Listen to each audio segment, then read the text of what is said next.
আপোনাৰ বাৰু পেটটো ওলাই আছে নেকি? যদি আহিছে এই ভিডিঅ'টো শেষলৈকে চাব, কিয়নো এই ভিডিঅ'টোত আমি আলোচনা কৰিম পেটটো ওলাই অহাৰ আই এম ছ' চৰি, মোৰ চেয়াৰটোৱে চাউণ্ড কৰি আছিলে। আৰম্ভ কৰিম এই ভিডিঅ'টোত যে পেটটো ওলাই অহাৰ ৰিজনটোনো কি, কাৰণবোৰনো কি, মই সেইটো বিষয়ত আলোচনা কৰিম আৰু তাৰ কিবা সমাধান আছে নেকি তাৰ বিষয়তো এই ভিডিঅ'টোত মই ক'ম। গতিকে তাৰ আগতে এটা ইন্ট্ৰডাকশ্যন দি দিব বিচাৰিছোঁ। নমস্কাৰ, মোৰ নাম অংগনা গোস্বামী আৰু মই এগৰাকী ডায়েটিচিয়ান হয় আৰু এই চেনেলটোত আমি কথা পাতোঁ হেল্থ, নিউট্ৰিশ্যন আৰু ডায়েট আৰু বেমাৰ আজাৰৰ বিষয়ত আৰু তাৰ বিষয়ে থকা কিছুমান সমাধানৰ ওপৰত। তো আহক পলম নকৰি ভিডিঅ'টো আমি আৰম্ভ কৰোঁ। পোনপ্ৰথমতে ক'ব বিচাৰিছোঁ যে ভাৰতবৰ্ষ এখন দুখীয়া দেশ আৰু ইয়াত 100 বছৰ আগতে যেতিয়া ব্ৰিটিছৰ শাসন আছিল সেইটো সময়ত আমাৰ ভাৰতবৰ্ষত কি হৈছিলে, বহুত মানুহে খাবলৈ পোৱা নাছিলে আৰু খাবলৈ নোপোৱাৰ ফলত তেওঁলোকৰ যিটো বডি এইটো খুব ক্ষীণাই গৈছিলে আৰু আমি যিটো মাল নিউট্ৰিশ্যন বুলি কওঁ, মাল নিউট্ৰিশ্যনৰ বলি হৈছিলে তেওঁলোক। কিন্তু আজিৰ যুগত 100 বছৰ পিছত কি হৈছে যে আমি দেখিবলৈ পোৱা গৈছে গৱেষণাৰ মতে যে 4টা মানুহৰ এজন মানুহে অভাৰৱেট বা অবিছ হৈ গৈছে। ইয়াৰ কাৰণটোনো কি? মেইনলি আমি যদি ডিছকাছ কৰিব যাওঁ, ফাৰ্ষ্ট কাৰণ হৈছে আমাৰ ডায়েট, আমাৰ যিটো খাদ্য সম্ভাৰ, তাত আমি কিছুমান ভুল কৰি আছোঁ। আমি আগৰ দিনৰ নিচিনাকৈ আমি কিছুমান ডায়েট আমি এতিয়াও খাওঁ আৰু তাৰ কাৰণে আমাৰ বডিটো খুব অভাৰৱেট বা অবিছ হৈ গৈছে। নাম্বাৰ 2 ৰিজন হ'ল আমাৰ জেনেটিক্সত প্ৰব্লেম আছে।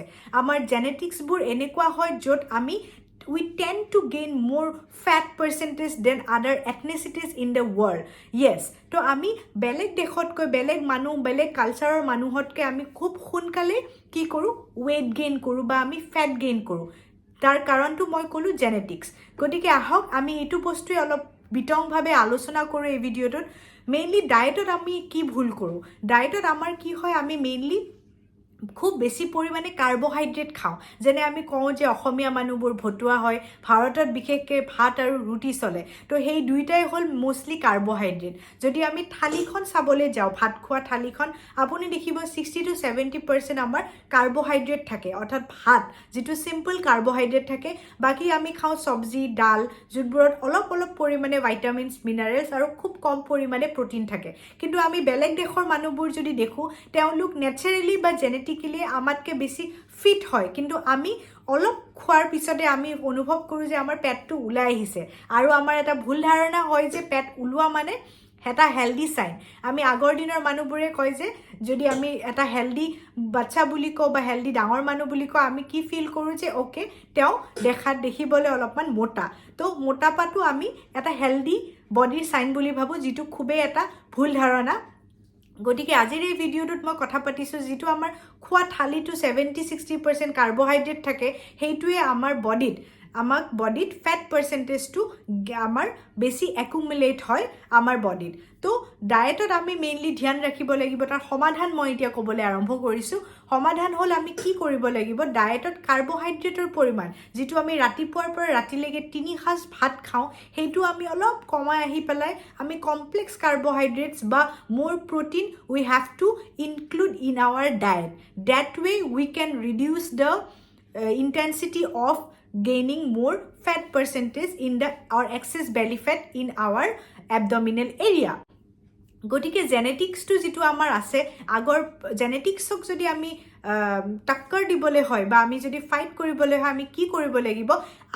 আগৰ দিনত যেনেকৈ আমি খুব কাৰ্বহাইড্ৰেটৰ প্ৰয়োজন আছিলে, কাৰণ আগৰ দিনত মানুহবোৰে খুব বেছি হেভি ৱৰ্ক কৰিছিলে, লেবাৰ ৱৰ্ক কৰিছিলে।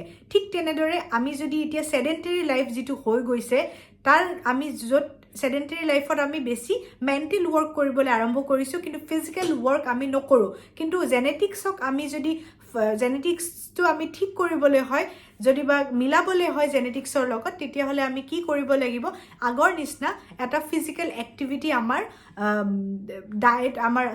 ফিজিকেল এক্টিভিটি আমাৰ লাইফষ্টাইলত আমি ইনক্লুড কৰি ল'ব লাগিব। গতিকে আশা কৰিছোঁ এই ভিডিঅ'টোত আপুনি গম পাইছে যে আমি অভাৰৱেট হোৱাৰ এটা মেইন কাৰণ হ'ল আমাৰ ডায়েট, য'ত আমি ভাত বেছিকৈ খাওঁ। ডেট মিনছ আমি কাৰ্বহাইড্ৰেট বেছিকৈ কনজিউম কৰোঁ।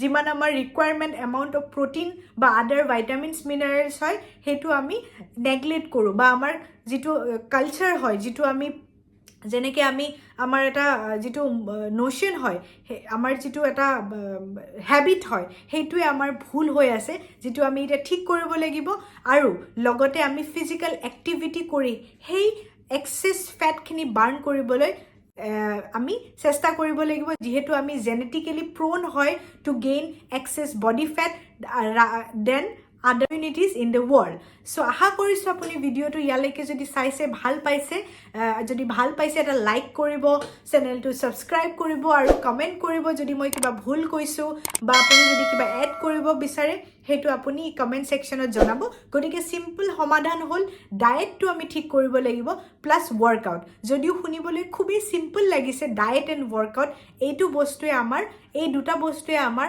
সমাধান হয় যিহেতু আমি জেনেটিকেলি আৰু আমাৰ খাদ্যভাস আমি প্ৰ'ন হয় য'ত আমি বডি এক্সেছ ফেট পাৰ্চেণ্টেজ আমি গেইন কৰি লওঁ আশা কৰোঁ ভিডিঅ'টো ভাল পাইছে আজিলৈ ইয়াতে সমাপ্ত কৰিছোঁ ভিডিঅ'টো আৰু মই নতুন এটা ভিডিঅ' লৈ আকৌ আপোনালোকৰ ওচৰলৈ আহিম তেতিয়ালৈকে take care and stay healthy subscribe to my YouTube channel thank you bye by